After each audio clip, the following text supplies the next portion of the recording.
Two quick things. First, I think it's high time that the social media start to face up to its responsibilities and not just in getting kids addicted to what's going on the social media, but also the role it plays in distributing hateful information across the internet. You're not going to convince me that if there weren't penalties for it, they wouldn't find an algorithm to find a way to get rid of all or most of that crap that they have on there.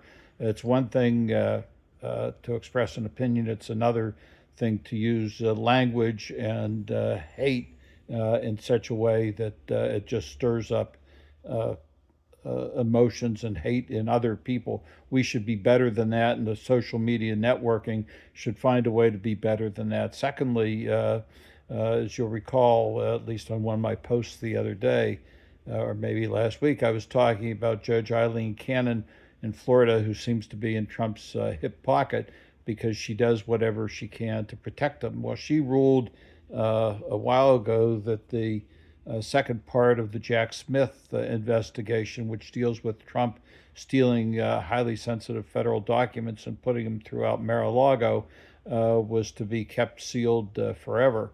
Why is anybody's guess? Because this should be public information, in my view, and Trump takes an opportunity to respond to it all the time that he's done nothing wrong.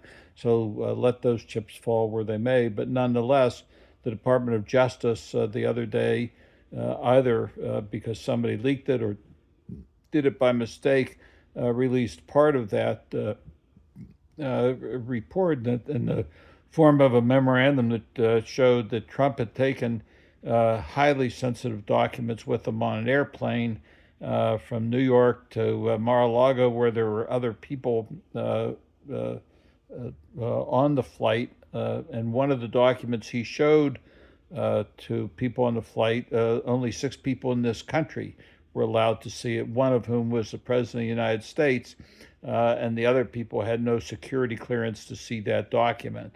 It turns out that the conclusion was that he was keeping these documents because he thought it would help him further in his business interests. So you can only see the possibility that what he was doing is trading money for himself and his family, the crooks that they are, in exchange for top secret information and the use of it around the world.